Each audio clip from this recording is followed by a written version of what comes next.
Kelly is just a normal, everyday girl until her college initiation sparks off some long-buried memories.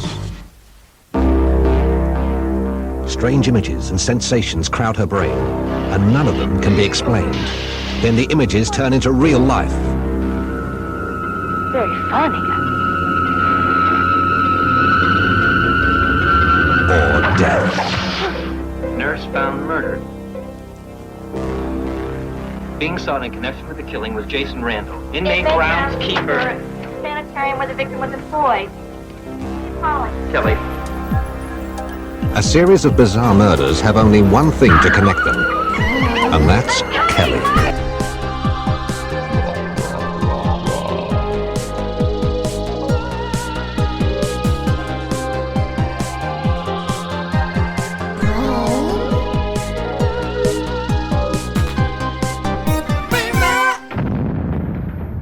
What's up, rotters, and welcome back to the podcast that takes a deep dive into the best and worst horror films of the 80s and 90s. I'm Stevie, your VHS veteran. I hope you're all doing horrendously.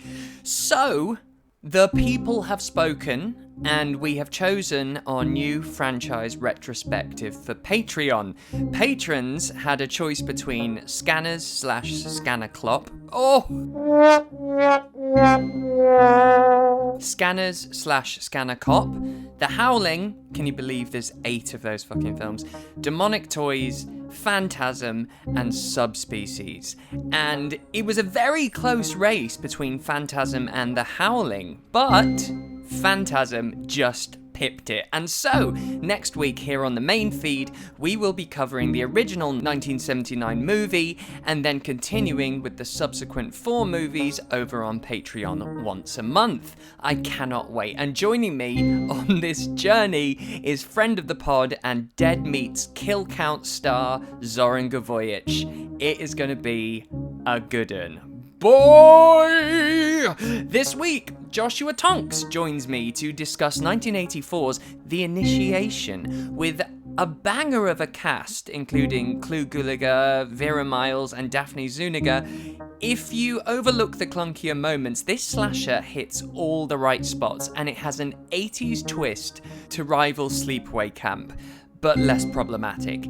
And then later this week on Patreon, Joshua will be joining me to discuss 1981's The Dawn That Dripped Blood. So if you want to hear that and join us on our Phantasm journey, steviesbrainrot.com and follow the Patreon link. Right then, time to meet today's pledge. He's back from camp. Joshua, hello. Hello, how are we doing? Oh, really good, thank you. How are you? How was camp? Tell for people who may have not heard you talk about this, you weren't like at camp as a child. A camper, no. So each summer I go and work at a North American summer camp as their head of drama. So we have 8 weeks, and I put on a lot of musicals with them. So this is sort of like the, I guess, like I thought you were going to say, and I put on a lot of musicals. It's just you. Just me. Sit down, children. Today we're doing you will be entertained. Chorus line. With just me. Yeah, not quite. That would probably be a lot easier if that was the case. But so yeah, and this isn't a theatre camp. So the movie Theatre Camp just came out actually, right. And watched it, and it was very triggering. I will say, but not for the reason that you think. Like at an actual theatre camp, the kids that go there, yes, they may be insufferable, but they actually want to do theatre. That's not the case. Theatre couldn't be any less cool at the camp I go to. So it's like forced drawing blood them from a stone. Yeah, it really right. is. And they have to do it. And we do like 5 shows over the course of 8 weeks, and it's a lot. Well, but that's the difference, that being said, isn't it? Go on. I was going to say it's the most picture perfect horror movie Friday the 13th summer camp you could possibly imagine. So I'm in my element. I love it. Yeah, of course. Are you ever secretly hoping that something like diabolical happens? Oh, it's, you know, when something just is in the back of your mind, maybe like 10% of that's just in my brain constantly while I'm there. Like you do stuff like Night Watch where you have to walk around the camp at night and like check on. I love it. I'm living. People are like, I get scared. I'm like, I am in my element. Yeah, Loving I bet, my do you life. do you pretend you're in your own little movie sometimes? For sure, constantly. We've even shot like little mini shorts there and things. Oh, Like that's it's so yeah, good. it's great. I suppose there are two type of camps though, aren't there? There is the sort of the theatre camp where it's like, Mum, please, I just want to dance. So they're like, okay, and Yeah. they send them. And then there's the camps where it's like, listen, I need the summer to myself, kids. So I'm gonna send you away, and you're gonna be forced to dance. And there's a real sort of dichotomy there. Oh my god, for sure. And they just want to they're like, I just want to do ropes. I just want to do I want to go to the swim docks and tan. I don't want to do Legally Blonde. Oh, it does sound like a lot of fun. But I'm glad you're back. Yes, I'm glad that I'm back as well. And our season is upon us. It's is. getting. I've seen a lot of people saying that from the 1st of September they're getting Christmassy, and I hate people that do that. You're missing the best time of the year, an entire couple of months of Exactly. ghoulish festivities. It's not Christmas until Mariah says it is on the 1st of November. I'm sorry. So Not you've got to yet. wait. Not yet. Yeah, and what I like is that I've now extended my spooky season from the 1st of September. So like within a day's time, boom, Yeah. spooky season. I'm ready. Yeah, I kind 2 months. of condense my year the older I get. So now it's just 3 things the entire year for me. It's summer, Halloween, and Christmas, and they all just literally bleed into the next one. So it's a constant celebration. And then whatever the fuck is going on during January, February. Oh no. yeah, well I count that as still sort of. It's a little bit. I try and keep the Christmas spirit alive. Christmas 2, Christmas 2, the sequel. The Christmasing. But I totally get hibernation. Like those bears and whatever else does it. They've got it sussed, haven't they? Yeah, they know what they're doing. Those, They know what's up. Those bears, they know what's up. They know what's January's up. a shitter. They're like, see ya! Bye. But yeah, spooky season's upon us, and I've got you back on Brain Rot. I'm very excited to have you back. And we're going to be doing slasher because I like to give you slashers. I think the only sort of deviation from that is when we did the Ice Cream Man, which I wouldn't. I thought really you were going to be call a like, slasher. the only thing you're good at and know about is that. So I mean, No, of course. No, your Fake horror range is fan. broad. Your range is broad. But yeah, the Ice Cream Man was a bit of a deviation on that we did on Patreon. But I specifically chose that because it's 90s, kind baby. of about... No, it's 90s. It's 90s and it's about kids. And it's horror. So, but that was quite quite a lot of fun. Yeah, exactly. It was quite fun. But it was quite a lot of fun. But now we're going back to the sort of the good stuff, the early days, the proper slasher. And so this is the Initiation from 1984, the year I was born. And the thing is, 1984, technically... That's quite late. it is, isn't it? Yeah. Wouldn't you say? Well, the first wave of slashers were dead at this point, like Right. they'd been killed off by like 82. And spoofed you know what already, I mean? yeah. And spoofed already. Hadn't Student Bodies already come out? Or Exactly, like I don't yeah. know. Yeah.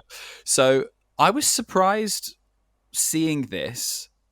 For 2 reasons. One, 84 it's the Elm Street year, so this is when Craven reinvented the genre for the first or arguably second time, and you know things got a little bit more creative, imaginative, supernatural, and there are elements of Elm Street in this one, but they couldn't have copied it because it came out at the same time and was written a year before. So when you see the burnt caretaker, you're like, huh? And then there's a whole section in a boiler room almost downstairs, and you're like, and hang loads on. of stuff about dreams and nightmares. It's like, Yeah. wait a second, but obviously that was just serendipitous, I guess. It was But in the zeitgeist.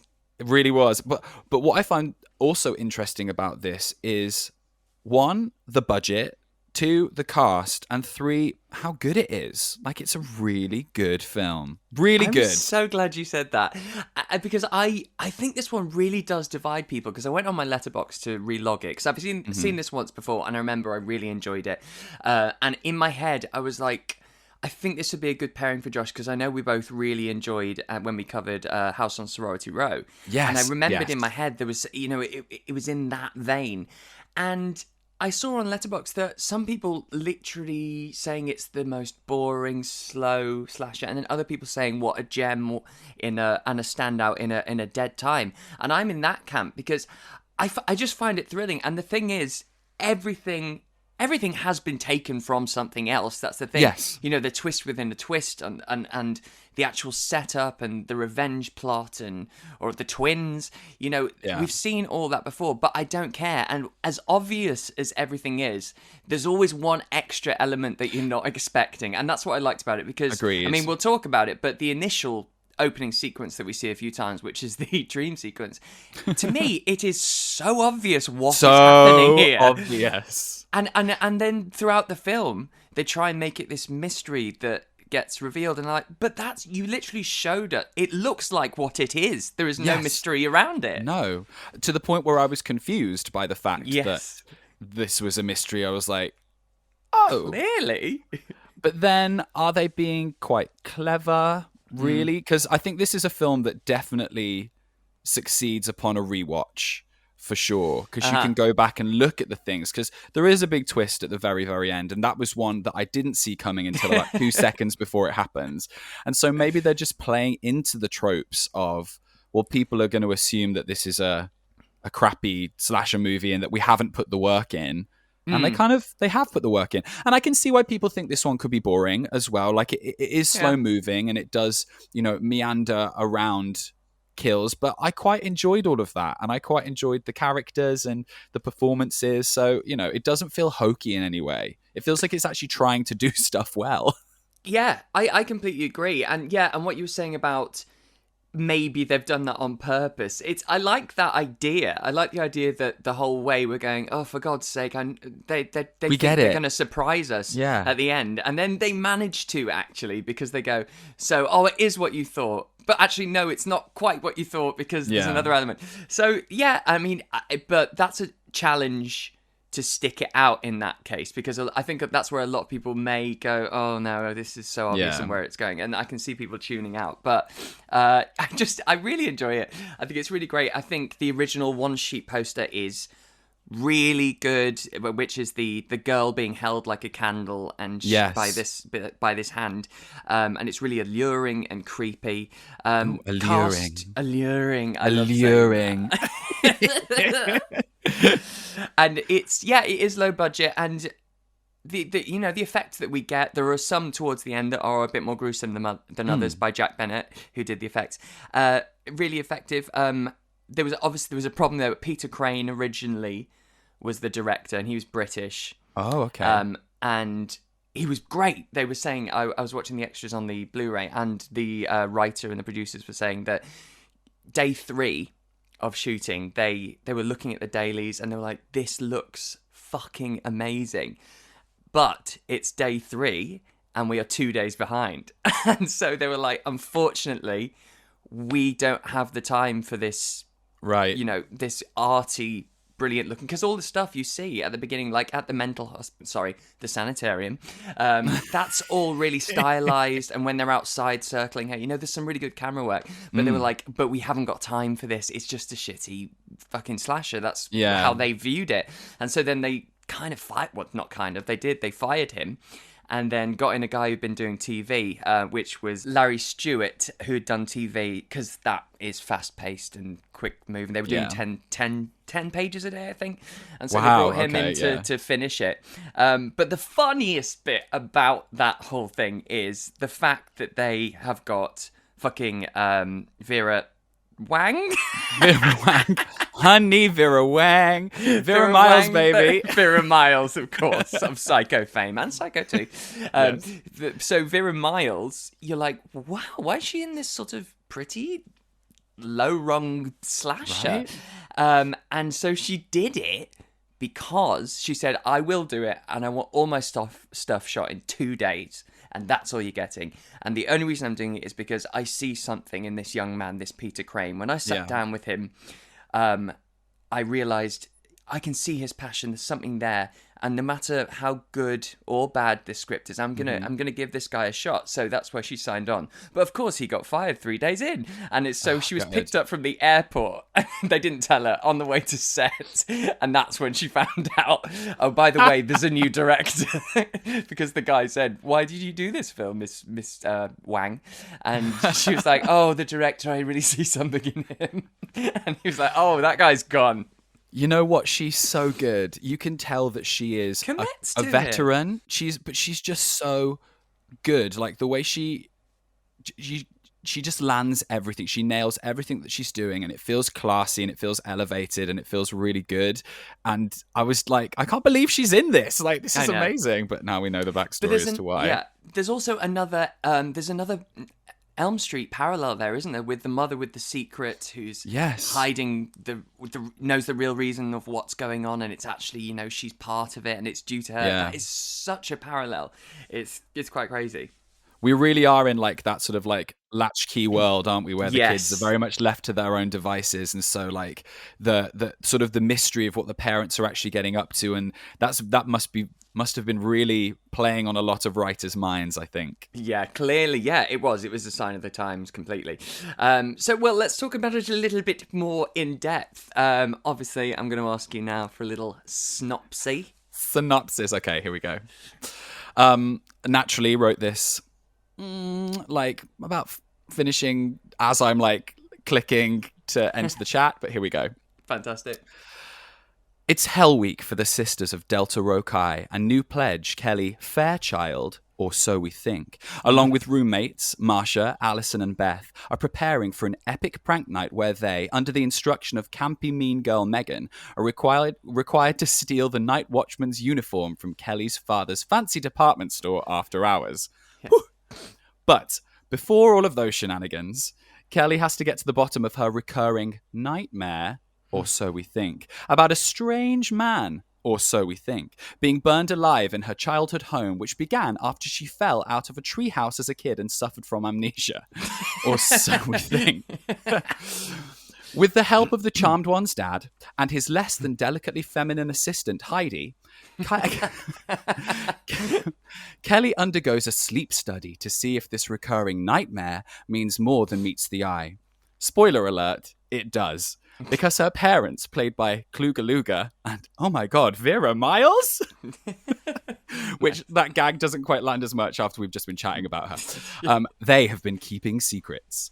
Meanwhile, at a psychiatric hospital for the insensitively depicted, a nurse is murdered and several patients escape just in time for Kelly and her friends' initiation. As prank night commences, the pledges and a few douche bro tagalongs find themselves locked inside the Fairchild department store.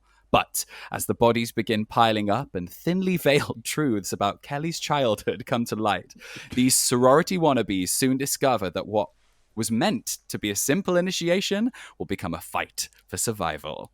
Yes, that's very, very good. And I can't wait to touch on some of the things you talked about there. But that opening, which is obviously the dream sequence, and we find out it's the nightmare that she keeps having. So for anyone who hasn't seen it, just explain what we see, because it's clear as day, right? It's as clear as day.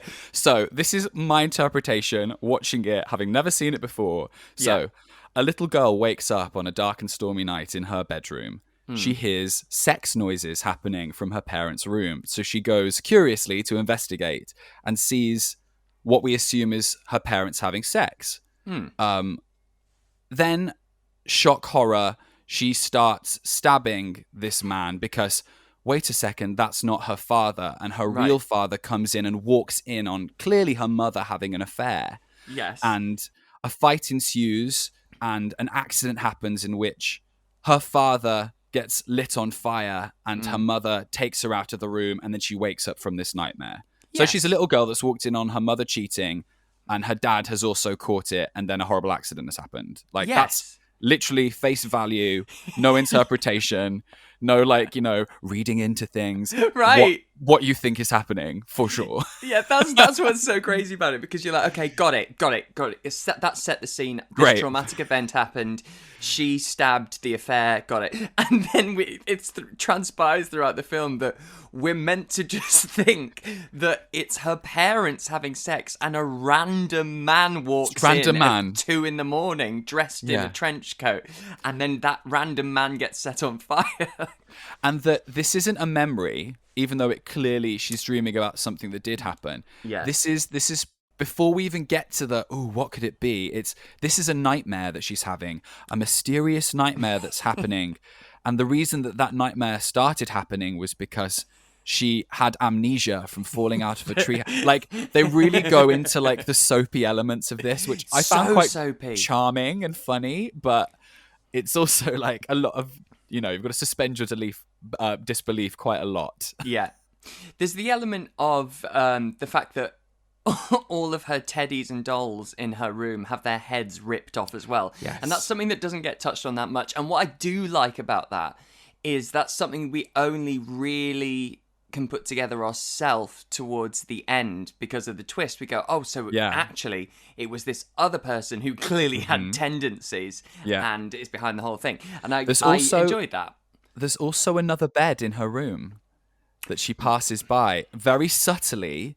You wouldn't notice it on a first watch, but she passes another single bed, and the covers are pulled back, and there isn't anyone in it. See, love that. It's really good. And what I really like is that at the end, it's all at face value. They don't have to explain it. No, they don't do a retrospective explanation.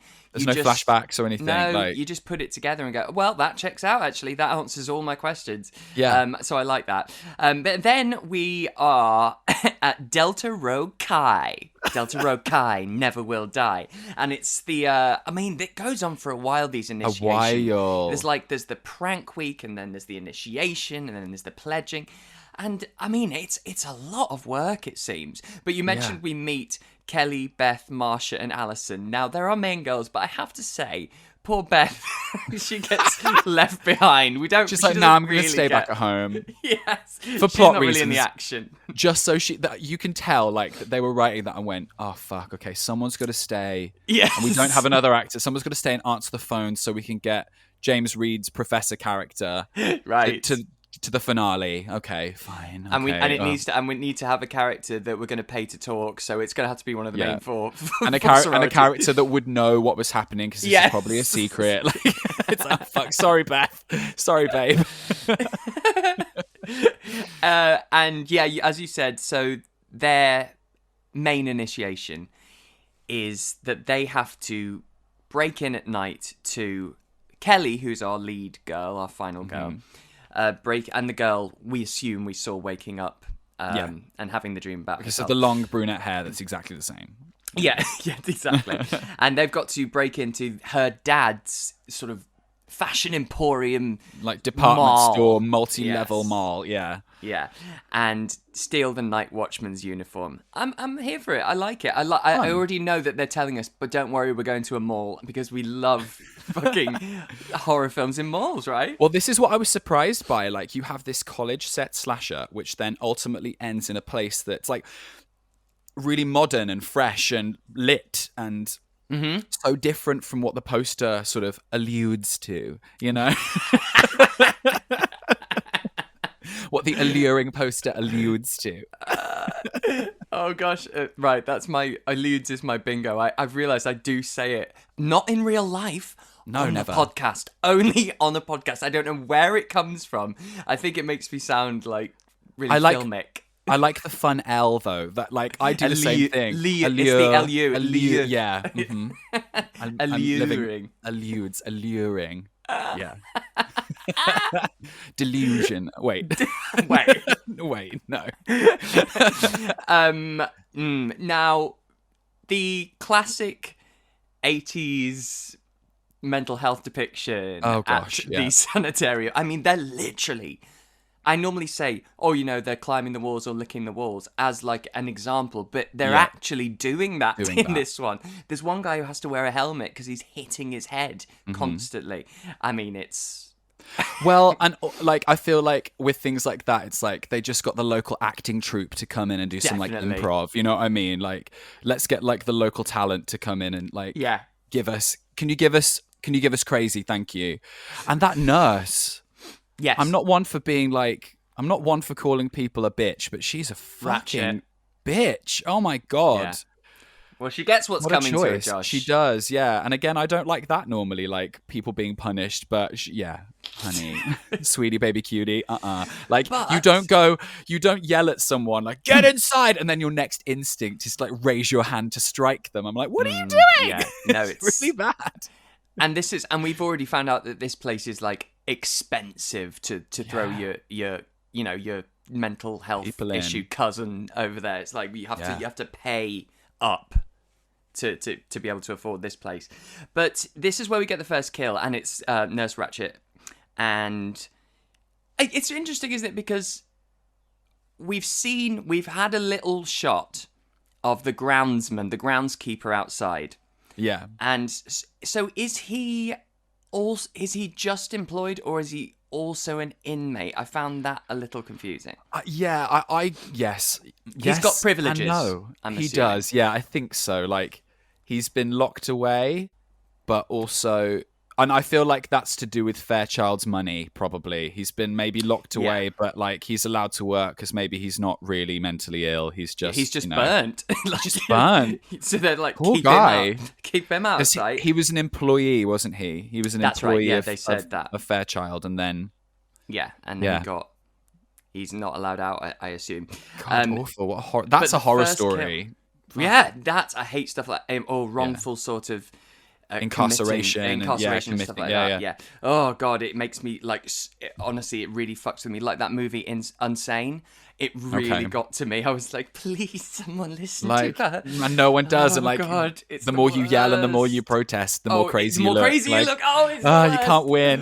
And also add to that, like zombie movies, I find the most stressful. And so the way that the patients are depicted as zombies, nothing scares me more than like trying to get to a car or a door or somewhere. And if there's one person, if it's a Michael Myers type thing, okay, stressful, fine. But when there's loads and you're like, oh my god, I've got to get in quick. Horde! And they're all surrounding me. Horde! Hate that. I don't like a horde. No. Hordes scare me. But the kill is with a garden fork. Trowel? Yeah, I don't know. No, Prong? see, I was trying a to think of trowel's this. solid, isn't it? A trowel is solid, and it's not a pitchfork. 'Cause it's too small. It's like a mini pitchfork. It's not a like hoe. a garden. It's like a Hordes, spiky hoe. hordes and hoes. That should be the tagline. That's your book. Hordes and hoes. Yeah, the making of the initiation. It's not a gardening fork. Or maybe it is a gardening fork. Maybe it 'cause is. It's not a pitchfork. It's one of those handheld, three-pronged, trident-type soil tenderizer things. Sure. Exactly that. Oh, God, I'm going to have to say that so many times because it comes back again and again. The mini, but the mini it's pitchfork. Yeah, the mini pitchfork. But it's great. It's obviously they're going, it's the gardener. Yeah, clearly. Again, another thing where you're like, oh, but am I meant to find any of this mysterious? Because everything is really obvious. And I like that you said maybe it is all deliberate. And I suppose this definitely is because it is red herring, we find out in the end. But they use that for a few kills, and then they get really Friday the 13th inventive when they get to which the I'm mall. glad. And you get Because- harpoons and machetes, everything. It's when you get to it's when the dad, quote unquote dad, Fairchild, who's not really her real father, when he gets killed, it's like, oh, okay, we've got another mini pitchfork kill, and then in this, they do a lot of cool stuff with reflections because that's thematically And shadows on walls. and shadows, and I'm like, oh, I love that. That's really good. Love a shadow on a wall. People need to do more of that because it's cheap. And you don't have to do all the effects and things like that. Like love a shadow on a as wall. well. It's great. But just suddenly has a machete and beheads him, and then we get that great joke where Vera Miles goes, she sees his glasses because he's supposed to be leaving, isn't he, for the weekend or something? Yeah. He's having another affair, isn't he? Quite clearly. Oh God, of course. So he's going off to have his other affair. What a dreadful human! And forgets his glasses. Vera comes out onto the porch and she's like, I swear, he'd lose his head if it wasn't screwed on. And we've just seen him be beheaded. I was like, brilliant, very good. I love that, though, that death, because he gets double tapped. Like, because he gets the mini pitchfork, as we're calling it. And you're like, oh, yeah, so it's that again. Then you get the shadow of, and I also have this. Also, I'm going to cut your head off. So good. So good. It's Why like even use the pitchfork? If you've got that...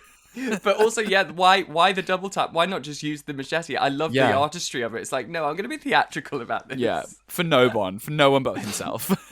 Yes. And we meet James Reed, who plays the student teacher, Peter. Yeah. And so he is he's the man of science, isn't he? You got to have one of those. He's the love interest and the man of science. The man of science who says, now let me look, you've probably got this, where he's like, yes, all the classic things are there. Mom, Dad, fire, strange man. All the classic things of what? Classic. Freud. Of horror movies? What are you talking about? What's he on about? Do you mean of slasher films? Right? I mean, he's clearly a student still, because that bullshit, like... Yeah. I don't think he's going to pass. But this is so he and Kelly, they hit it off, and she just happens to say, oh yeah, I keep having this recurring nightmare, and I also have amnesia from when I was 9, so I don't remember anything from before I was 9. He's like, that... I love that she's also never questioned that they're connected in any way. She's just like, here's two unrelated, interesting things about me.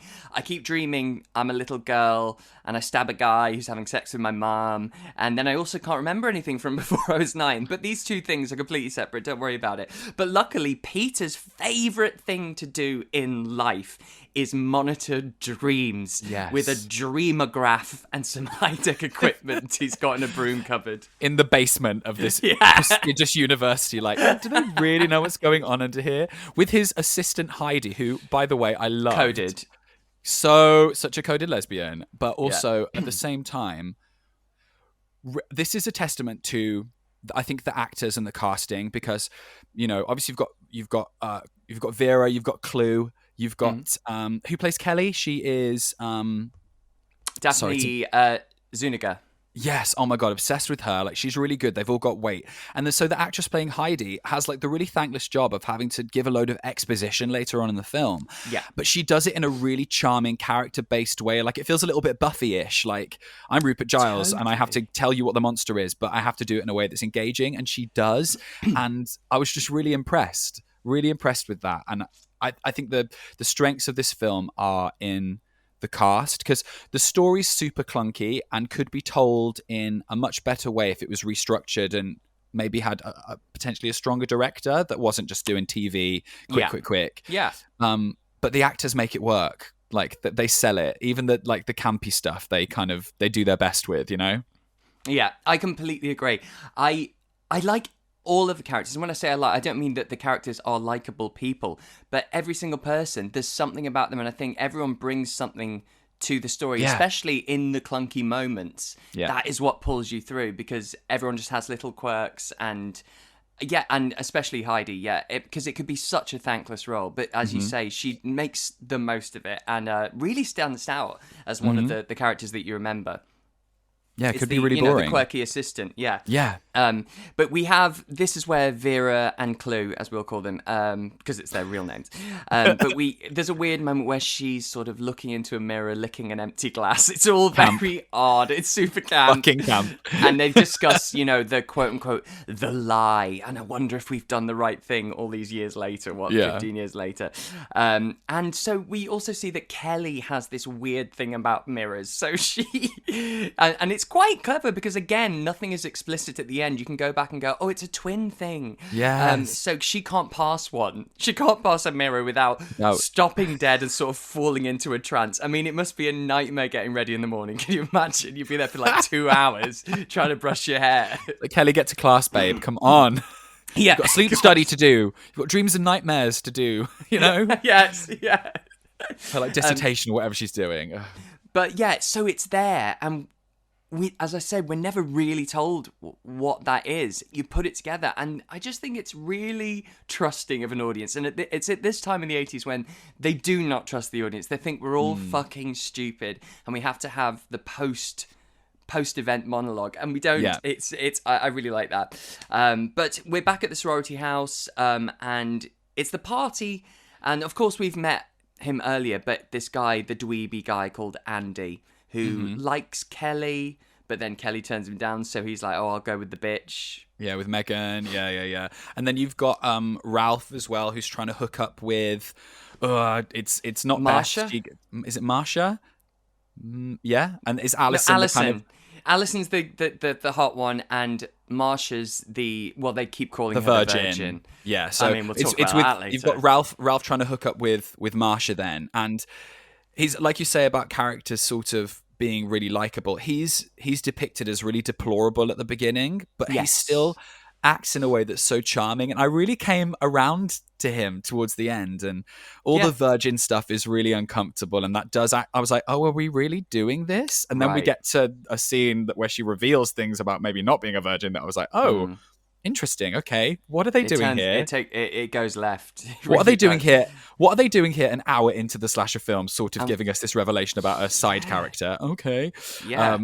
But at this point, we're at the party, which is such a strange place to have a party in a slasher movie. This is normally the third act main cast bloodbath, you know? Yes. And yet we're not. Like, we're just in the middle and we're just being introduced to more characters, and you know. Also, I'm here for Andy's choice in costume though, because he's wearing a thigh-high split leather skirt, chains around his neck, and leather cuffs, and I was like, is this like a kinky party? And then I realized that no, other people are dressed as ballerinas and other sorts. This is just something he chose. It's like a centurion. The theme was the is it's your repressed desires. Whoa, no, I didn't know that. Yeah, it's a repressed desires party. So people are dressed as their own. I love that. Because then James Reed, like the professor's like, oh yeah, if I'd have known it was a repressed desires party, I'd have dressed just like Freud or what. And it's like such a wanky answer. And then you've got Ralph, who just dresses like a giant cock. Yes, of course. A massive penis costume. Yeah. That was very funny, actually. Very good. Oh, I didn't know there was a theme. Yeah. I was like, at first I was like, well, what's the theme? Gimp. But great. Okay, so he's a freaky deaky. And that's, don't repress that, hun. It's Honey, okay. we Go love have it. some fun. But at the party, unfortunately, there's a mirror at the party, so Kelly has to leave, obviously. She's Sorry. like, no, can't do it. Too much. But then she unlocks another memory from when she was 12. This is when is she telling Peter, and she's like, I remember there was this strange woman, and she came up to me, and I was 12, and she was asking me if I have a boyfriend and do I like boys. And then she decided that it was, but I worked it out. This woman must have missed her youth. Kelly, this sounds very predatory to me. I think this could have been reported. And what does this have to do with anything? Because like she then goes on to say that like, so I, made a point to like be aware of every moment. And I'm like, well, you're not aware of that many moments, hun. If you had amnesia and can't remember the most important integral elements to your life, like what? Remember every moment of my youth and my childhood so I don't miss anything when I grow up. It's like, really? But you've missed a lot. You had a sister. Yeah. You forgot that she's a murderer in a mental institution and that she's out to get you, honey. Yeah. You forgot your dad's not your dad, honey. Honey. But Peter puts her under, let's say, again. But this is when Vera catches them and she's like, you shan't do this to my child and all that. Never see her again. And then this is when Heidi goes, oh, gosh, it all makes sense now. She's got multiple personality disorder with a touch of schizophrenia. Oh, okay, Heidi. Okay, Dr. Heidi. Just making That's on top of the childhood trauma and amnesia. Right? And this is 47 minutes in where they're just realizing that, like, maybe Fairchild isn't her surname because she doesn't wake up. She said some other name or whatever, like her actual father's name. And it's like, yeah, we know. Catch up, Dr. Smart. You know what I mean? Like, come on. But that's when Clue gets forked. Well, are we heading off to the prank now? Because the whole second half of the film, which I was really surprised with, takes part in this shopping mall, which is like such a.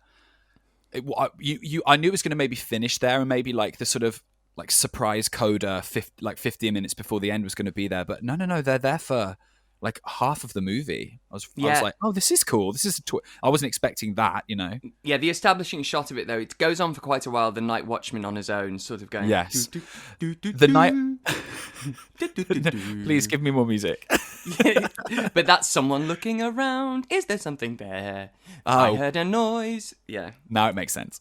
I love that the casting of the Night Watchman is almost like an Errol Flynn lookalike, because he's got this little moustache, and he gets referenced before by Alison, I think, as being like, isn't the Night Mule Watchman dick. like mule dick, super hung, super hot? And I'm like, well, isn't that how like Errol Flynn was like once like famously described as? There you go. And it's exactly that. Exactly. Reminds that. me, it's all tying in with Hell Night as well that we covered, because remember Yes. the guy who doesn't he dress as Errol Flynn? Yes, And he's really cute. Yeah. really cute. Oh wait, isn't that? Yes, it is Hell Night. Oh, Yeah, I'm sure it was now, Hell Night. Now flashing back to that just really cute guy. Yes. So all the girls, they've gone there to do their prank, but then we also find out that the boys are outside because Megan also is going to prank them. Scare them. And scare them and shit like that. But Kelly's obviously clever because she's like, well, there is a spare uniform, so we're going to go and take that. We don't have to strip it off this poor guy. Megan sneaks the boys in to scare them. And the thing is, in this place, obviously there is a night watchman, and the actual building is shut, but everything else is very unlocked because Alison like slides open a shop shutter and like changes her outfit. And but I did Tries enjoy on some the tension. rollerblades. Yeah, rollerblades, new New exercise. top. Yeah. But the tension is kind of good because we know shit is going to go down here. But we're not quite sure in what way. We also know the boys are going to be jumping out at some point to scare, so we don't know when that's going to happen. We know that the night watchman, he's been killed. We've seen He that has, happen, he's been, but we don't he's know been where his body mini is. pitchforked. Yeah, so we know there's so many different elements, and we know they're going to happen. We don't know in what order. The Christmas store. I want a word with the manager of the Christmas store because all of the lights are on. All of the animatronics are still going and moving. And it's like, my dudes, turn them off overnight. Not just for electricity preservation, but it's a fucking fire hazard. And that really pissed me off. But Andy, poor Andy, he's having... What happens? He gets axed in the head, right? He does, and it's good. It's a good good. axing. I was surprised. Like obviously killer pops out, but we get a proper like full on axe to the head. Like there's no cutting around this. And I forget we're still sort of early 80s before all of the things got edited out. Like we get in the sort of like later Friday movies and things like that. Yeah. So that took me by surprise, especially because so far we've had some stabbings. We've had a beheading, but it's been in silhouette and things like that. And it's like, oh, game on. Like, we're going for it now. This is fun. Yeah, it's lovely. And they ramp up because then suddenly Megan gets a bow and arrow. She gets shot with an arrow. And after all of these, they very much show us after each kill pretty much that Kelly suddenly shows back up from somewhere and meets the rest of the girls. Like, oh, hey, where have you been, Kelly? And I was like, oh, they're really laying it on thick.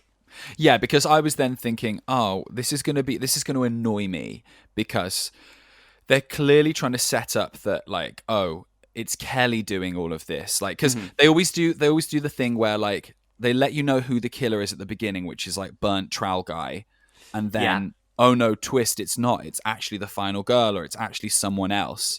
And they're setting that up. And I was like, but if that's the case, then it doesn't make sense because of logistically where she's been and all of that stuff. Yeah. Oh, are they just? Is this going to just be a shit movie? And it's like, nope, it's none of those things, and I quite like that.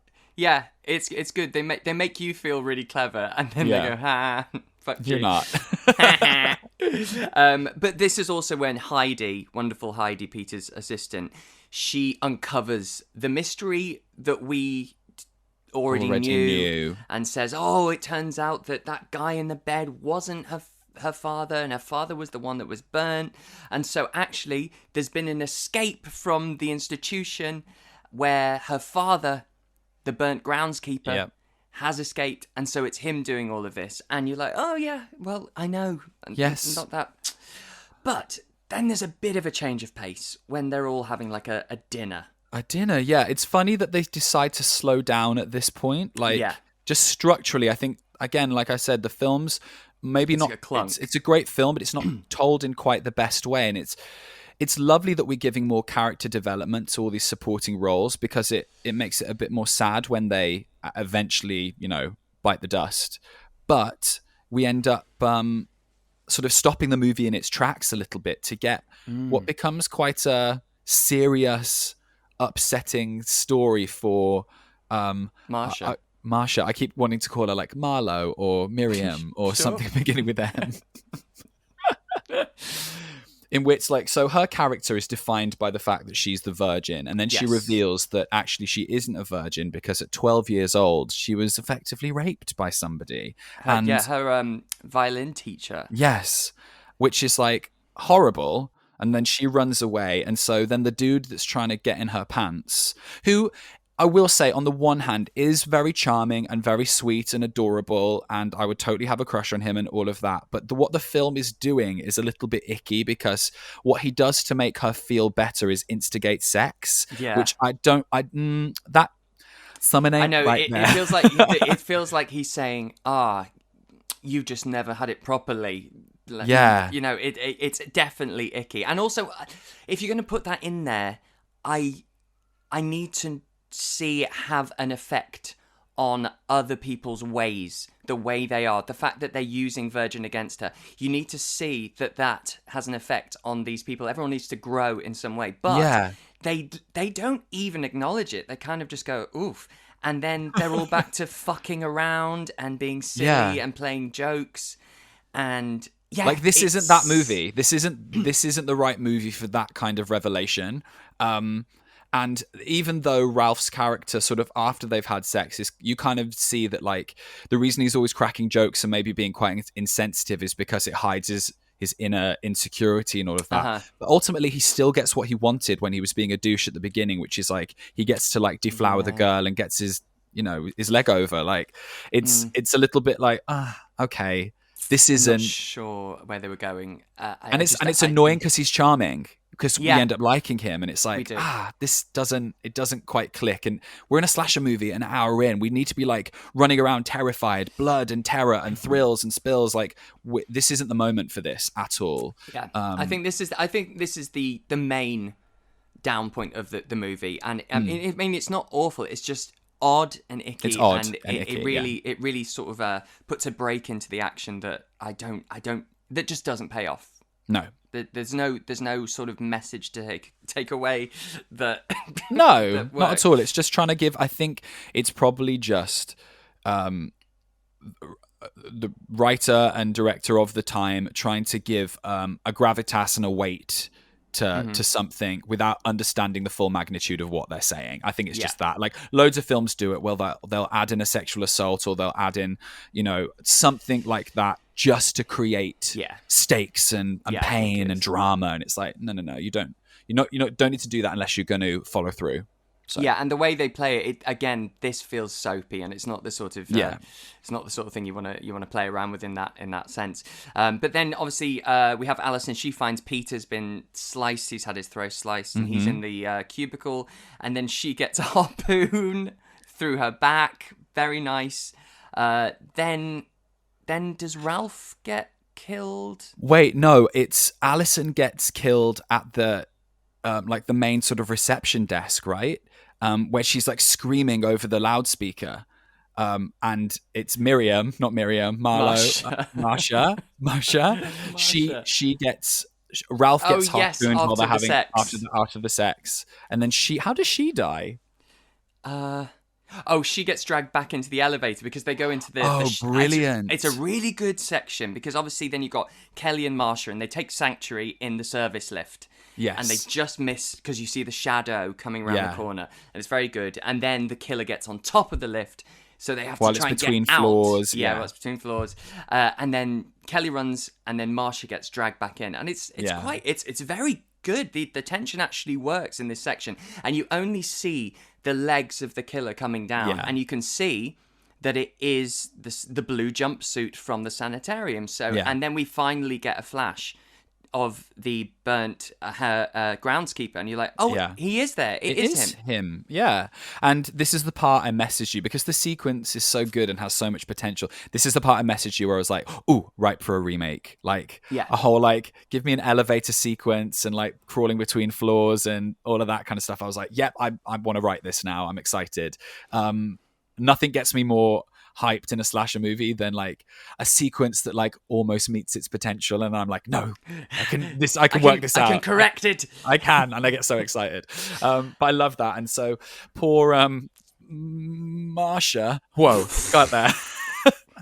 Poor Marsha gets dragged inside, and it's sad because you feel like Kelly could have saved her sort of at that point. Oh, I know. It's just a bit heartbreaking. This Marsha's arc in this part of the film is really rough because she basically confesses or opens up about a horrendous child abuse she suffered, and then she loses her virginity for the first time by choice, and then she gets killed. Murdered, it's just like bam, bam, bam. It's just tragic. It's rough. It's totally tragic.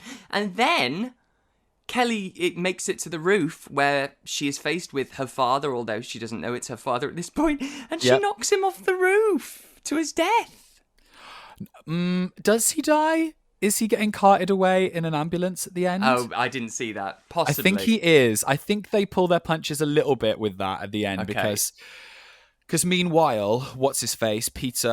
James Reed, the father of the Charmed Ones. He plays the dad in the Charmed Ones, in Charmed, basically. Right. And when I saw flashing back to the opening scene, when she's having the affair, the actor that is having the affair, I was like, wait, is that James Reed? Is that the dad from the Charmed Ones? And then he's in it, and I got really confused for a minute because I thought, how is he younger though? I don't get this. And I just realized it was a different actor that looked like him. Well, Anyway, there's another confusing moment because when Ralph is having sex with Marsha, he says, "Oh, Alison," at one point, and I was like, "Oh no, I need to go back through my notes. I've thought everyone was the different name, and then it turns out no, that's not Alison, it's Marsha." So that confused me. So I don't know if that was deliberate in there, but it also makes him seem like much more of a awful. Yeah. Oh dear. Yeah. Gosh, I didn't hear that. Yeah. But anyway, so James Reed showed up and he gets stabbed. Yeah. Because he sees whomst he thinks is Kelly, but we know it's not because she's in a different sweater. I was like, I said aloud, I was like, "Oh my god, you're twin! She got a twin!" Oh, did you before it happened? I said it out loud, and you can see, and she's standing really in a weird sort of awkward pose. If a character has their hands behind their back, yes, and they're in a different top, I'm like, twin. Twin, and someone's getting stabbed, and that's exactly what happens. Yeah, and it's. I think it's great. I really do. Good. It's not the first time it's been done, of course not. But I really like it because then the real Kelly arrives, and it's the twin sister, and you got the twins, and you see very much two very different women having a chase, and you're like, they're supposed to be the same person, but very different performances as well. Like it's really good. Work. Like, it's good. She gets to flex. She gets to flex at this point, even for this small amount of time. And then we have a little bit of a chase scene, no explanation, which is great. We don't need it. And then how does Vera turns up and shoots the evil twin. Vera turns up and gets arrested. Yeah, well, yeah. I mean, they definitely have to question her because there is a body and a smoking gun, and her name's all over it. Over it. I get that, but also there's probably something back when all that shit happened that they've covered up. She's probably involved with. She's probably got quite a lot of blame. Absolutely. To be uncovered, but yeah, she kills her daughter. Now then. So the daughter, who is the girl who stabbed the affair in the dreams. Yes. And we're seeing Kelly watch her sister do that, and that is what we're seeing. It's actually POV rather than we're watching it as a film. Yes. Which is a great little element. So then the sister and the father were put in the same sanitarium that the mother was having an affair with the proprietor owner of said sanitarium. Okay, I mean, it's all very neat, but I love how convoluted it is. And utterly deplorable. Like, this is evil shit that's going on. And the dad, the burnt father, the groundskeeper, I feel so bad for, because The if he burnt was father. That sounds like one of the ghosts from 13 Ghosts. the burnt father, or like a really The withered pretentious mother. a really pretentious play that's on at the West End or Yeah. something, like the burnt father. No, it sounds like Fringe. It sounds Fringe, like, above a right. pub, but they think they're doing a really They think they're gravitas doing great piece. work, Yeah. and it's not. So the burnt father, I feel really bad for him, because he does say that he's been following the evil daughter the whole time, and then Right. maybe that's why he sort of acquiesced and allowed himself to be in this mental facility. Keep an eye. To keep an eye on her, because he knows the risk, and he ultimately really loved her. I mean, there's things to unpack with this film. Oh, for sure. There are loads of levels there, and as we've said a couple of times, they don't give us all that. They don't explain away. No. They don't give us it. Just the film just kind of ends then. But then you go, oh, that explains the mirror thing. Oh, okay, that does work timeline wise because of this, and oh, I see that motivation is there, and so it's not one of those ones you could just credits and throw away. You sit and go, oh, and I love that for a 1984 fucking kind of shitty slasher. Yeah. It's got some meat. And you can go back and look at... I went back and watched the opening sequence again after the twin reveal, and was like, oh, so there is another bed in the room, just in the Right. corner of frame, and obviously all the dolls have their heads cut off. And then when you get to the actual sort of stabbing of Fairchild in the bedroom and all of that, the way it's shot, you feel like, oh, is this one budget? They don't want to do it too literally, and also it's a dream, so they're going to make it choppy, and because you get some sort of artsy filmmaking here, where you get like a flash of like the two young girls looking in the mirror at each other, and they've got the knife and all of this, and it's Right, actually well, this is all the Peter Crane stuff before he got yeah. before he got fucking fired. And it's good, it's really effective, and like thank goodness that stuff sort of stayed in the film, because it makes you go, oh no, they thought it through, and it doesn't all get revealed the first watch, but it prompts a rewatch and go, oh yeah, they took a minute on this. Yeah. See, I hadn't seen it for a while. I remembered the twin thing. I remembered that. So it was great to see at moments little things that I was like, oh, that's connected. But I didn't remember how obvious they make everything else seem. I didn't remember Yes. that. So I don't remember it being quite a surprise as it was again to me this time. Yeah, which is unfortunate that they do that, I think. Even if it was intended or not, I think it sort of diminishes the mystery and the effect of the film. I think if everything was really vague up until that sort of like 47-minute mark where she's having her sleep study, and then maybe we see the full dream and go, oh, and we realize at the same time that the professors do that her real father isn't actually her biological father or whatever, all of that, then I think that could be more effective, because you're trying to work out a mystery for the first half of the film, gotcha. whereas it's not as compelling otherwise. But all in all, I think it's Brilliant. a solid flasher. Flasher. A solid What's going flasher. on? I told you I was tired. It's a solid flasher. I think all of your listeners will agree, though, that whenever you flub a word, it's the funniest thing ever. Right, so fair enough. Keep it up. Keep it up. Well, I was thinking also, because we just touched before we started. We just touched. Touch the flasher. I've lost it. Before we started recording, that Daphne Zuniga is, who plays Kelly, is also in The Dawn That Dripped Blood from a couple of years before this. And neither of us are sure if we've seen it. No. And I know a lot of people are like, oh yeah, that's a banger. So I say in a couple of weeks we do that on Patreon, because I'm really intrigued by it. Let's do it. And it's got, I think because The Dawn That Dripped Blood, I'm sure has like different titles as well. It does. And I It think does, that's it's one why of I'm those. confused as to whether or not I've seen it or not, but Yeah, I'm probably sure. haven't. I'm sure there's also like Blood University, or it's got a bunch of names, I something. think. Well, thank you very much. Well, we'll do that in the next couple of weeks. That'll be lovely. Loved it. That was great. Really Fab. happy about it. Fantastic. Love that. Anything coming up? Anything we can listen out for, look out for? Yeah, you can pre-order The Latent Image on DVD, Yes. like it's 2007 in standard definition.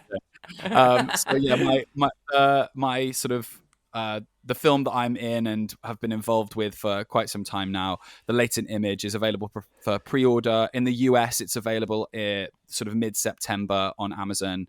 And then here in the UK, it's October, right in time for Halloween. So yeah, give it a pre-order. And I think, as far as I'm aware, in October, I think we're having a little UK limited theatrical run. And it will probably come onto streaming as well. So it will be amazing everywhere and anywhere. So check it out. I'll make sure to remind everyone once it's up and about. Yeah. But as always, thank you so much. You're fucking awesome. Love you to bits. And Love you I will too. see you in a couple of weeks for The Blood That Dripped. Oh. The Blood That Dripped in the Dorm with the flasher. That's one of the alternate titles we were talking about. Starring Miriam.